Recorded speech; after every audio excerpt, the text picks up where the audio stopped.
जय श्रीमन नारायण। लॉकडाउन का समय है, घर पर रहें, सुरक्षित रहें और मंगल कामना यही है कि आप सब सुरक्षित रहें।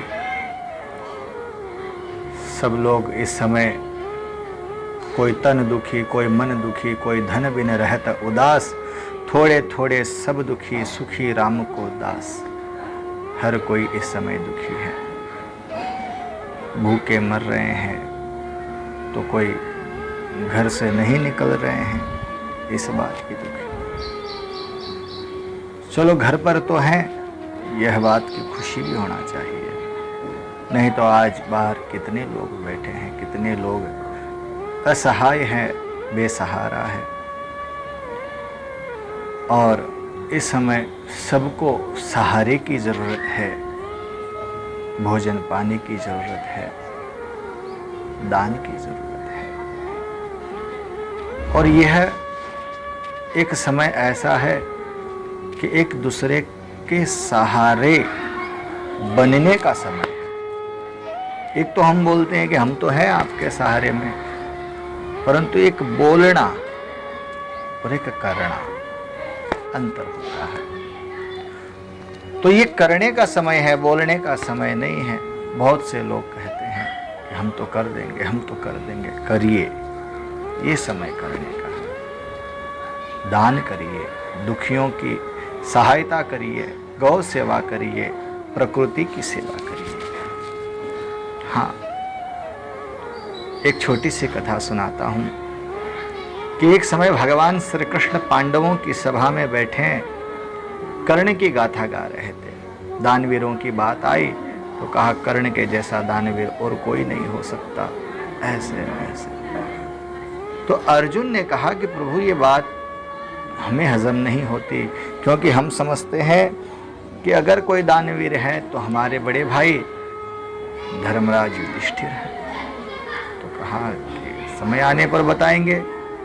भगवान ने ऐसे कहा और वहाँ से चले गए। और जाने के बाद कुछ समय बाद भगवान, वर्षा ऋतु का समय था, भगवान ने सोचा कि अर्जुन को उस बात का जवाब देना है। अर्जुन और भगवान श्री कृष्ण साधु का वेश धारण करते हैं। साधु का वेश धारण करके राजा युधिष्ठिर के दरबार में गए और कहा कि हे राजन, हमें यज्ञ करना है और 1 मण हमें चंदन की समिधा चाहिए, लकड़ियां चाहिए। युधिष्ठिर ने कहा कि प्रभु वर्षा ऋतु है, फिर भी देखो व्यवस्था करता हूँ। और राजा ने सैनिकों को भेजा, जैसे तैसे 1 मण तो नहीं परंतु कुछ समिधा इकट्ठी हुई। युधिष्ठिर ने कहा प्रभु ये समिधा लीजिए, और चाहिए तो कुछ समय देना होगा। दोनों ने कहा ठीक है, और वहाँ से निकल गए। हमारे पास समय नहीं है, वहाँ से निकल। दोनों ठीक पहुंचे कर्ण के दरबार में और कर्ण के पास जाकर पूछा कि हे कर्ण, आपकी जय हो। कर्ण आए, दोनों को पाद्यर्घ आचमन देकर उच्च आसन पर बिठाया और पूछा कि आपको क्या चाहिए।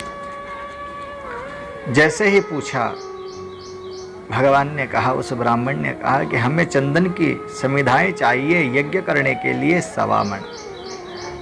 तो कहा अच्छी बात है, परंतु वर्षा ऋतु है, इस समय होना बहुत मुश्किल है। आप अगर 2, 4, 5 दिन का समय देंगे तो। ब्राह्मणों ने कहा हमारे पास समय नहीं है और आज ही का मुहूर्त श्रेष्ठ है, अगर है तो बताओ, नहीं तो ठीक है। तो कर्ण ने बिना विचार किए, बिना सोचे समझे धनुष को उठाया, बाण निकाला और जितने घर पर खिड़कियां दरवाजे थे चंदन के, उन सभी को तोड़कर उन ब्राह्मणों के सामने रख दिया।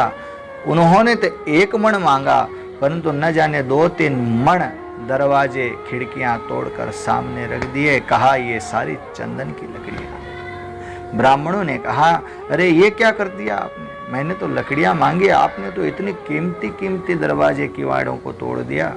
कहा प्रभु ये दरवाजे तो फिर बन जाएंगे, ये खिड़कियां तो फिर बन जाएंगी, परंतु मुझे पता है आज आप यहाँ से जाएंगे तो वापस मेरे दरबार पर नहीं आएंगे, और मैं नहीं चाहता कोई मेरे घर पर आए और खाली हाथ लौट जाए, भूखा चला जाए। इसलिए हे प्रभु, मेरी इस विनती को स्वीकार करो और यह संविदा अपने यज्ञ के लिए रख दो। भगवान वहां से संविदा लेकर चले गए और अर्जुन देखता ही रह गया। भगवान ने अर्जुन से कहा, देखो अर्जुन, खिड़कियां और दरवाजे तो युधिष्ठिर के महल में भी थी, परंतु उनके विचार में यह बात नहीं आई क्योंकि वह स्वभाव से दानी नहीं है, वह विचार से दानी है, इसलिए यह बात उनके मन में नहीं आई। तो देखो भाई, यह समय ऐसा है कि विचार से दानी मत बनिए, हम कर देंगे कर देंगे, कर दीजिए। स्वभाव से दानी बनिए, एक का सहारा बनिए। बोलना अलग विषय है और कर कर दिखाना अलग विषय है। बोलने के लिए जीवन बहुत पड़ा है, करने के लिए वापस ऐसा समय नहीं आएगा। यह कर्म बनाने का समय है, प्रारब्ध को काटने का समय है। इस सुअवसर को मत चूके और दीन दुखियों की सहायता करे, यही कामना करते हुए आप सबका मंगल हो। जय श्रीमन नारायण, जय जय सीताराम।